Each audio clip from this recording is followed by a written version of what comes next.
हरे Krishna everyone. आज के Bhagavad Gita audio session में आपका स्वागत है। आज हम भगवत गीता के पहले अध्याय का 44वां श्लोक पढ़ेंगे। तो सबसे पहले मंगलाचरण। ओम नमो भगवते वासुदेवाय। ओम नमो भगवते वासुदेवाय। ओम नमो भगवते वासुदेवाय। ओम अज्ञानं त्रिमन्धस्य ज्ञानञ्जनशलाकया चक्षुरुन्मिलितं येन तस्मै श्रीगुरवे नमः। नारायणं नमस्कृत्य नरं चैव नरोत्तमं देवीं सरस्वतीं व्यासं ततो जयमुदीरयेत्। नष्टप्रायशव भद्रेषु नित्यं भागवत सेवया भगवती उत्तम श्लोके भक्तिर्भवति नष्टकी।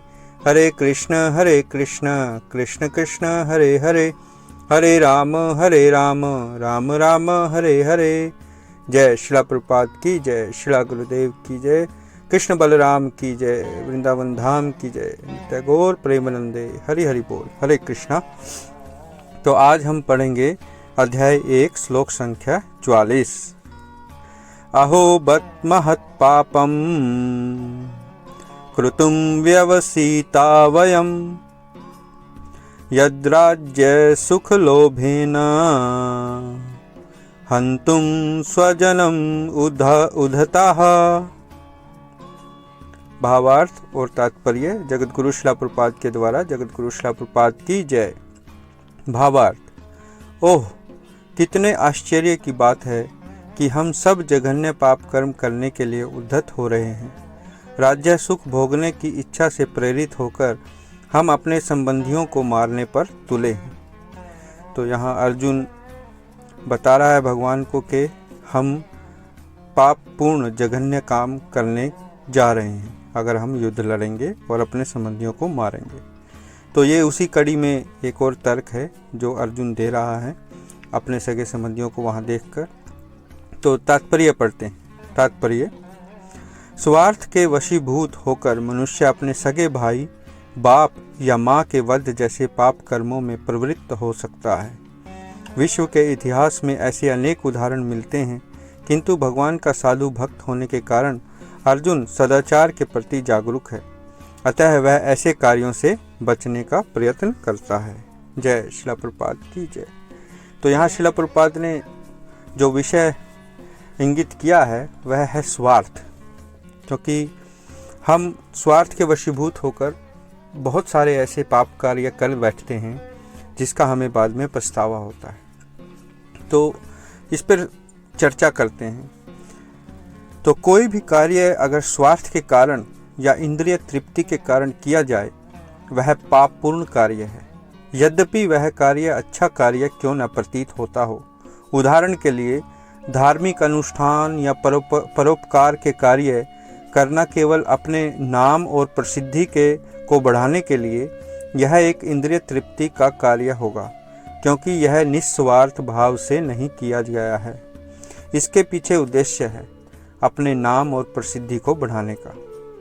और इसके विपरीत कोई भी कार्य यदि भगवान कृष्ण या भगवान के शुद्ध भक्त को प्रसन्न करने के लिए किया जाए वह कार्य वास्तव में अच्छा कार्य है जो हमें जन्म मृत्यु के चक्र से मुक्ति देगा, चाहे वह भौतिक दृष्टि से कम महत्वपूर्ण लगता हो।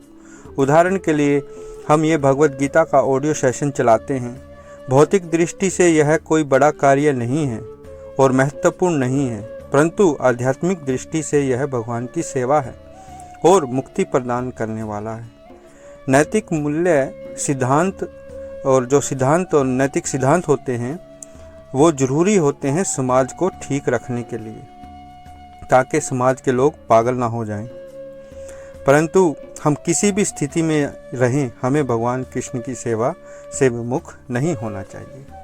तो यहाँ इस श्लोक का यही एकमात्र विषय निकल कर आता है कि हमें भगवान की सेवा कभी त्यागनी नहीं चाहिए।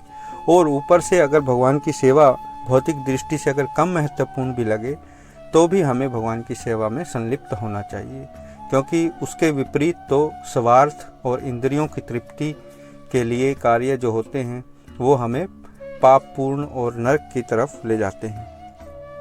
तो यहाँ अर्जुन उस दृष्टि से, भगवान के भक्त की दृष्टि से ये बता रहा है कि हमें यह पाप पूर्ण कार्य नहीं करना चाहिए, परंतु इसको आगे चलकर भगवान उसको समझाएंगे और अच्छे से बताएंगे कि कैसे ये कार्य पाप पूर्ण नहीं अपितु भगवान को प्रसन्न करने के लिए है।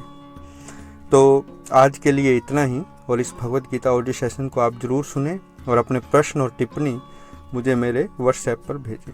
हरे कृष्ण। धन्यवाद।